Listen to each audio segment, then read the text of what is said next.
नमस्कार दोस्तों, मैं रजनी स्वागत करती हूँ आपके अपने चैनल घर की पाठशाला में। तो वीडियो का टाइटल देखकर आप सभी को समझ में आ गया कि आज का टॉपिक किस चीज़ के ऊपर है। हम लोग बात करेंगे रिवर्स साइकोलॉजी के बारे में और ये बच्चों पे कैसे इफेक्ट करता है, कितना यूजफुल है आजकल की जनरेशन के लिए। तो वीडियो को स्टार्ट करने से पहले आप सभी लोगों से रिक्वेस्ट करना चाहूँगी, मेरी इस वीडियो को आगे मत देखिएगा। यहीं पे मैं आपको एक डिस्क्लेमर दे रही हूँ, मेरी इस वीडियो को आपको पूरा बिल्कुल भी नहीं देखना है और अभी के अभी इसको डिसलाइक कर कीजिए। फिर आप देख रहे मेरी वीडियो, स्टॉप मत देखो भाई। ये एक छोटा सा जोक था।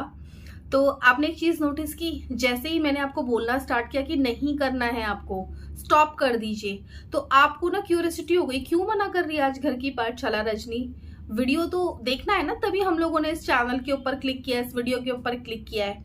तो सेम थिंग विद किड, वो बच्चों के साथ भी इम्प्लीमेंट होता है। जिस चीज के लिए जितना मना करो नहीं करना, उनको वही चीज करनी है।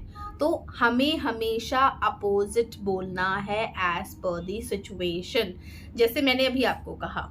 तो ये बच्चों के साथ भी काम करता है। सेकंड पॉइंट, अगर आप मेरे रेगुलर सब्सक्राइबर हैं तो मैं एक बात हमेशा आपसे कहती हूँ कि कभी भी अपने बच्चों को दूसरे बच्चों के साथ कंपेयर मत कीजिए। इससे बच्चा डीमोरलाइज्ड होता है, डीमोटिवेट होता है और उसके अंदर कहीं ना कहीं पर्टिकुलर उस बच्चे के लिए ना बहुत नेगेटिव फील हो जाती है कि इसकी वजह से मुझे मम्मा डांटती है, इसकी वजह से टीचर मुझे इतना सुनाती है, इसकी वजह से पापा ने आज मुझे ऐसा कहा। तो कहीं ना कहीं जाने अनजाने में वो बच्चा उसका दुश्मन बन जाता है। तो हमें बच्चों को आपस में मिलकर रहना सिखाना है, दुश्मनी नहीं सिखानी है। तो आप उसको दूसरे वे में बोल सकते हो, जैसे आपको नहीं पढ़ना बेटा, कोई बात नहीं, मत पढ़ो, नहीं पढ़ोगे स्कूल नहीं जाओगे। तो आपको पता है क्या होता है, जो बच्चे पढ़ते लिखते नहीं है वो मम्मी पापा को मम्मी पापा से कहीं भी लेके नहीं जाते हैं। अगर आप अच्छे मार्क्स लाए होते तो हम आपको वहां लेके जाते, बट आपको पढ़ना ही नहीं है, दिस इज योर डिसीजन, कोई बात नहीं, लिव इट। तो उसको लगेगा अरे ऐसे कैसे, मुझे तो वहां जाना नहीं मम्मा, मैं जाऊंगा, उसके लिए पढ़ाई करनी पड़ती तो मैं करूंगा।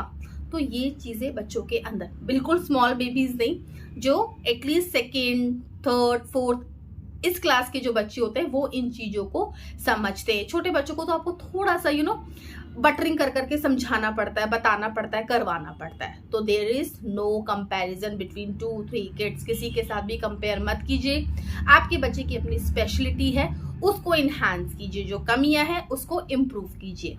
इसके अलावा ओवर प्रोटेक्शन, हम अपने बच्चों के लिए ना कहीं बहुत ज्यादा पॉजेसिव हो जाते हैं। नहीं नहीं नहीं, ऐसे नहीं करना, ऐसे नहीं करना, ऐसे नहीं करना, ये हो जाएगा, मैं चलती हूँ साथ में। नो, इससे क्या होता है, हमेशा ना बच्चे को ये लगने लगेगा मम्मा कर लेंगी, मम्मा मुझे बोल रही है करने के लिए, अभी देखना खुद ही आ जाएंगी। तो ओवर प्रोटेक्शन से क्या होता है, बच्चा ना उस काम को करेगा ही नहीं। अगर आपने उसको फॉर एग्जाम्पल दिया कि बेटा ये काम मैं 1 घंटे के बाद चेक करूंगी, तो you should come after 1 hour. और अगर नहीं करता तो आपको उसकी कमियां बताने की, बेटा क्यों नहीं किया आपने तो बोला था कि आप कर लोगे। अगर आप बीच बीच में हर 5-10 मिनट्स में आके उसको चेक करोगे ना, आप बेशक चुपचाप चेक करो, आवाज मार दो, हाँ बेटा वेरी गुड, काम हो रहा है, मुझे पता है, जबकि वो काम नहीं हो रहा है, बट आपको पॉजिटिव बोलना है इस फेज में। इससे क्या होता है, अगर आप बीच में इंटरप्ट करोगी, कॉपी दिखा, ये कर वो कर, वो हो जाएगा, मम्मी कर तो रहा हूँ, अभी हो जाएगा ना काम। रक्षिता के साथ भी होता, मम्मी मैं कर लूंगी, आप जाओ ना।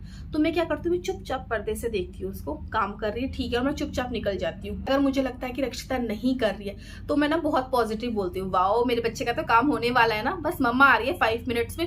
तो उसको लगता है अरे यार मम्मा तो आने वाली, मुझे काम करना है, तो वो करने लग जाती है। बिलीव मी गाइस, ये वाली जो बटरिंग वाली ट्रिक है ना, काम करती है बच्चों की केस में, बहुत काम करती है। मेरे केस में तो 110% काम करती है। नेक्स्ट मेरा सजेशन है, नो फेक कमिटमेंट्स। कभी भी अपने बच्चों को फेक कमिटमेंट मत कीजिए। ऐसा नहीं कि आपने कहीं जाने के लिए बोला और आप नहीं जा रहे हो तो बच्चा रोने लग रहा है, ऐसा वाला कमिटमेंट नहीं बोल रही हूँ, वो तो सिचुएशन के ऊपर डिपेंड करता है। कई बार क्या होता है, बच्चे हमसे ना कुछ चीज करने के लिए बोलते हैं और हम क्या बोल देते हैं, हम किसी चीज में बिजी होते हैं, हाँ करती हूँ, हाँ करती हूँ। तो बच्चों को लगता है हाँ करती हूँ, लेकिन मम्मा तो अपनी सीट से उठ ही नहीं रही है, वो कुकिंग ही कर रही हैं, वो क्लीनिंग ही कर रही हैं, वो हम मेरे साथ तो जो मैंने उनको बोला है खेलने के लिए, प्ले करने के लिए, वो तो आ ही नहीं रही है। तो बच्चे के ना दिमाग में यही चीज हो जाती है। और सेम वो फिर हमारे साथ सेम फॉर्मूला हमारे साथ, जैसे आप बोलोगे ना स्टडी करना है तो अब वो बोलेगा हाँ कर रहा हूँ, हाँ कर रही हूँ, लेकिन वो करते नहीं है। तो यहाँ पे कर रहा हूँ की जगह आपको बोलना चाहिए कि बेटा I am cooking, after cooking I will do that.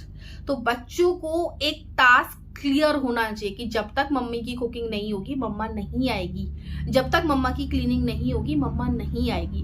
तो इंस्टेड ऑफ से अभी करती हूँ, you should say after this I will do this, इसके बाद मैं करती हूँ। तो एक कॉन्सेप्ट क्लियर होना बहुत जरूरी है। इसके अलावा मेरे हिसाब से हर पेरेंट इस बात को तो जरूर कहेगा कि आपका बच्चा खाने में पहनने में बड़ा नानुकुर करता है। क्यों? क्योंकि आप उसको ऑप्शंस देते हो, बेटा ये सब्जी पड़ी खाओगे, आपको ऐसा पूछना ही नहीं है। You should give only 2 options सब्जियों के, हाँ और ना के नहीं। बेटा गोभी की सब्जी खाओगे या फिर ऑमलेट बना दूं, दिस 2 ऑप्शंस ओनली। तो इसमें नो का तो कोई ऑप्शन ही नहीं है कि मुझे गोभी नहीं खानी या मुझे अंडा नहीं खाना है। या तो वो गोभी के लिए हाँ बोलेगा या फिर वो अंडे के लिए हाँ बोलेगा। सेम विथ शूज, आपका बच्चा सुबह स्कूल के लिए रेडी हो रहा है और वो अभी भी आपसे जूते पहनाने की जिद करता है, तो आपको बोलना है चलो बेटा बताओ राइट वाला शू पहले पहनोगे या लेफ्ट वाला शू। तो इससे बच्चों के अंदर ना ये होता है मम्मा लेफ्ट वाला, वो पहनने लग जाएगा। तो ऐसी छोटी छोटी चीजें कि बच्चा काम भी कर दे और वो उसके लिए नानुकुर या फिर कोई नखरा भी ना करे। इसके अलावा मेरा नेक्स्ट सजेशन है, हर बात पे रिएक्शन देना जरूरी नहीं होता। जी हाँ दोस्तों, बच्चे से कोई चीज गिर गई टूट गई, अरे कैसे गिर गई तुझसे, मैंने तो तुझे मना किया था, क्यों आता है यहाँ पे, क्यों आती है इधर, क्यों टच किया इधर, ये बच्चों के खेलने की चीज थोड़ी ना है, ये सारा रूम बिखेर दिया, सारे टॉयज निकाल दिया आपने। क्या होता है, बच्चे को भी पता होता है कि उससे गलती हो गई है। कई बार हमें चीजों को इग्नोर कर देना चाहिए, अदरवाइज बच्चा डरना बंद कर देगा। फॉर एग्जाम्पल, अगर उसके हाथ से कोई चीज गिर गई है, आपको ना रिएक्शन नहीं देना है, जस्ट होल्ड कि वो क्या करता है। आपने डांटना शुरू किया तो वो तो रो रो के काम आप ही से करवाएगा, लेकिन अपना मूड भी ऑफ कर देगा और घर का माहौल भी खराब कर देगा। आपको रिएक्शन नहीं देना है बिल्कुल भी। You have to be very keep quiet कि जैसे कुछ हुआ ही नहीं। तो वो खुद ही चीजें समेट कर वापस रख देगा। बिलीव मी गाइस, ये टेक्निक रक्षिता के केस में तो वंडर करती है। जब भी रक्षिता पूरे घर के खिलौने बिखेर देती है, मैं उसको कभी भी चिल्ला के या गुस्सा करके नहीं बोलती ये क्या कर दिया आपने। रक्षिता मैं सोने आ रही हूँ, आई होप आपने चीजें अपनी सही जगह पर रख दी होंगी। तो मैं उसको एक पॉजिटिव वाइब देती हूँ, एक पॉजिटिव सेंटेंस बोलती हूँ, हाँ मम्मा 5 मिनट्स में मैं क्लीन कर रही हूँ, आप उसके बाद आ जाना। तो उसका आंसर ये होता है, इंस्टेड ऑफ अरे पूरे कमरे का क्या हाल कर दिया तुमने, ऐसा नहीं बोलना है। इससे बच्चा हो जाएगा सॉरी मम्मा, और उसके बाद वो करेगा भी नहीं, करना आप ही को। तो अगर आपको बच्चे से काम लेना है तो आपको ये वाली टेक्निक यूज करनी चाहिए। मेरा फर्स्ट पॉइंट था कंपैरिजन करना। हमें अपने बच्चों का किसी के साथ कंपैरिजन नहीं करना है, बट यस आप खुद के ही बच्चे का कंपैरिजन खुद के ही बच्चे के साथ कर सकते हैं। जैसे आपको बच्चों को जैसे बोलना है किसी काम के लिए, तो यू शुड से आप नहीं कर पाओगे, ये तो बड़े बच्चे कर लेते हैं। तो ना सीधा बच्चों के माइंड में आता मम्मा मैं भी तो बड़ा हो गया हूँ, मैं भी तो बड़ी हो गई हूँ, मैं कर सकती हूँ मम्मा, मैं कर सकती हूँ। तो आप ना 100 में से 95 टाइम्स तक ये आंसर सुनोगे, no mama I am a big girl, I am a big boy, मैं कर सकती हूँ, yes I can do that. तो ये वाला सेंटेंस आना शुरू हो जाएगा बच्चों के मुंह से। ट्राई दिस, वंडर काम करता है।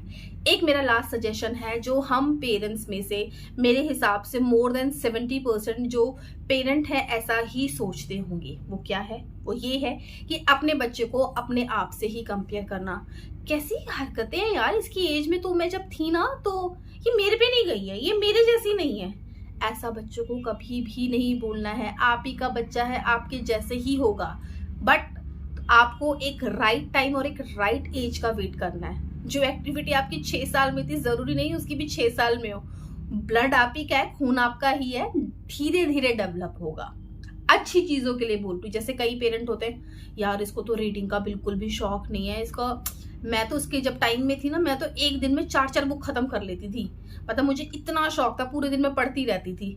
तो आप वो चीज अपने बच्चे से एक्सपेक्ट कर रहे हो, वो सेम चीज हो भी सकती है, नहीं भी हो सकती है, बट वो एक टाइम पीरियड पे ही होगी। जरूरी नहीं जिस एज में थी आपको तभी हो जाए।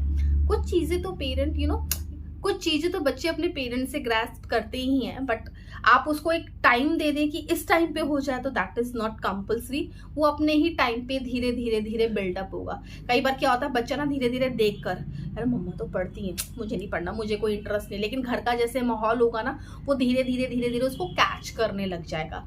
तो this is all comes under the reverse psychology. तो गाइज ये था मेरा आज का वीडियो। अगर वीडियो पसंद आया है और वीडियो के इस पड़ाव तक पहुंच चुके हैं तो मेरा चैनल सब्सक्राइब नहीं करना है। I am playing with my subscriber now. तो चैनल को सब्सक्राइब नहीं करना है, वीडियो को लाइक नहीं करना है, लेकिन हाँ मैं आपसे जरूर मिलूंगी नेक्स्ट वीडियो में। टिल देन अपना बहुत सारा ख्याल रखिएगा, और किसी पर्टिकुलर टॉपिक पे वीडियोस चाहते हैं तो मुझे जरूर बताइएगा। लास्ट में छोटा सा disclaimer, who I am, my name is Rajni, Delhi रहती हूँ, उत्तराखंड से हूँ, 6 साल की मेरी प्यारी सी गुड़िया है। उसकी अपब्रिंगिंग में मुझे जो जो प्रॉब्लम फेस हुई उसको मैंने दे दिया है एक वीडियो का फॉर्म और आप लोगों के सामने कर दिया है प्रेजेंट। तो सीनियर पेरेंट्स से मेरी रिक्वेस्ट है, कोई सजेशन है, कोई टिप्स है तो कमेंट के जरिए मुझे जरूर बताइएगा। मुझे बहुत खुशी होगी इस वीडियो का सेकंड पार्ट बनाने में। तो मिलती हूँ आप लोगों से नेक्स्ट वीडियो में। Till then take care, bye bye.